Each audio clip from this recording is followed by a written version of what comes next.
खुलुमबाय आं उदालगुरि जिल्लानि गासै रायजो राजा बिथांमोननिसिम मोनसे खावलायहरनो नागिरदों दिनैनि थारिखआव जे जोङो नैबे दैसायाव मानो फैनाय जादों आं बेखौ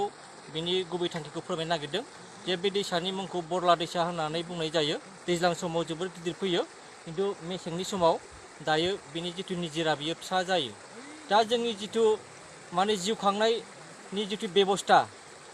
दै अरनि जिथु बेबस्था बे बेबस्था नैबे दैसानि सायावनो थायो जे जोङो बे दैसाखौ दिनै भुटाननिफ्राय लानानै फैदों भुटानाव जोंनि माखासे मानसिफोर दंहैयो खावसे आरो नै इण्डियायावहाय माखासे खावसे दङ नै बिथांमोनहा जिरायगासिनो दङ दा बेबादिनो जोंनि बे सान्तिपुर बिसिडिसिनि हालामाव थानाय बे बर' रायजो राजाफोरनि रायजो जानाया दैनि थाखाय जोबोद माने दुखुनांथाव बाथ्रा दा नोंथांमोनहा स्वयं नैबे सान्तिपुर हालामाव फैयोब्ला जोंनि रायजो जानायाव जे दैनि जे मा अभाब अभियोग दङ नोंथांमोनहा माने मिथिगोन दा आं बेखौनो दिनै मोनसे भिडिअनि गेजेरजों आङो नोंथांमोननिसिम माने फोरमायहरनो नागिरदों जे जेब्ला माने 20 बोसोरनि सिगां बर' फरायसा आफादनि नाजानायाव जेब्ला जोंनि उदालगुरि जिल्लानि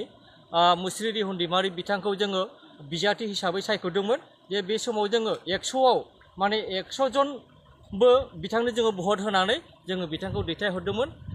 MLA MP हिसाबै बिथाङा दायो जुगान बिफाननि मन्थ्रि MLA गोबां बोसोर माने मावगासिनो दङ किन्तु जोंनि बे जिथु बे सान्तिपुर बिसिडिसि हालामनि सिङाव थानाय जिथु दैनि अलखद बे दैनि अलखदखौ बिथांमोनहा दाबो जोंनो माने रैखाथि होनो हायाखै जोङो दासिमबो गामिनिफ्राय माने फैयै फैयै जि थफ्ला थफ्लि लानानै जानाय लोंनाय लानानै जोङो नैबे दैसानि दैखौनो जोङो लांनानै बेजोंनो जोङो रायजो जागासिनो दङ दा बे हिसाबै आङो माने खावलायनो सानदों जे जेब्ला रिहुन दैमारि बिथाङा जोंनि बे सान्तिपुर हालामाव माने भट बिनो फैयोमोन बे समाव बिथाङा जोंखौ बुङोमोन जे नोंथांमोननि जिथु दैनि अलखद बे दैनि अलखदखौ जेब्ला आङो पावाराव फैगोन बे समाव आङो नोंथांमोननो माने न'खर न'खर गामि गामि पाइप लाइन बयरिं आङो बेबादि गायनानै होगोन नोंथांमोनहा एकमात्र आंखौ पावारावल' दिखांनानै हर होननानै बुंदोंमोन नाथाय बिथाङा दिनै 20 बोसोर पावाराव थानानै जोंनि बे सान्तिपुर हालामनि जिथु दैनि अभाब अभियोग बे अभाब अभियोगखौ बिथाङा दिनै जौसेयाव माने 99 माने बाहागोखौ गारनानै 1 बाहागोनिल' दरफा दरनै गामियावहाय माने फिसा फिसा मिनि बयरिं गायनानै बिथाङा होलांदों आरो बे मिनि बयरिंआबो जोंनि थाखाय माने नांगौ रोखोमनि नङा माने जे जायगायाव माने 300 फुटनि गोजौ सिङावहाय माने पाइप माने दोहरोब्लासो जोंनिफ्राय नांगौ रोखोमनि निजिरा मोनो दा बेबायदि जायगायाव बिथांमोननि थिखादारा माने 200 फुट गाहामल' पाइपखौ दोनानै बिथांमोना खामानिखौ माने गारनानै गालाङो जायनि थाखाय बे बयरिंनि दैया जोंनो माने नांगौ रोखोमनि जोंनो होनो हायाखै थिग बेबादिनो जोङो नैबे दैसानि दैखौनो गावबागाव फुख्रियाव लांनानै जोङो जिउ खांनो गोनां जादों दा नै नोंथांमोना नंखाय सानदोंबा रायजो राजाफोरखौ नाय बिथिं दङ आरो माखासे भुटानाव दंहैयो जोङो दिनै हर थागोन दा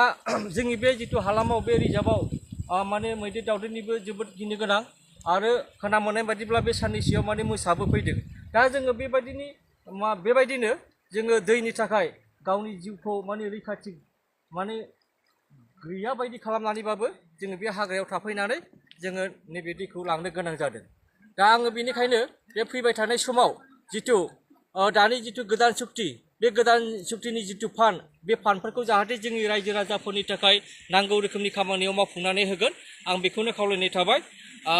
दिनैनि बे थारिखआव जिथु जोङो दै फालाखौ मोनबाय आरो जोङो मास मोनसेनि उनावसो बे दै फालाखौ मोनगोन आरो जोंनि फुख्रियाव दिनै जिथु दै सोहैगोन बेयो जोंनिया माने 13 आरो 15 दिननि उनावनो जोंनि फुख्रिनि दैफोरा रानजोबो आरो बे समाव जोंहा दैनि बिराद अभाब अभियोगा जोंनावहाय सिखांफैफिनो दा दुखुनांथाव बाथ्रा जोंनि बे हालामाव जेसेबां रायजो राजाफ्रा रायजो जानानै दङ नोंथांमोनहा नंखाय सानदोंब्ला फैनानै नायफैनो हागोन आङो बेखौनो दिनै माने भिडिअ खालामनायनि गेजेरजों नोंथांमोननो फोरमायहरबाय बेखिनिखौनो बुंनानै आङो नोंथांमोननिसिम बिदाय लायनाय जाबाय गोजोन्थों।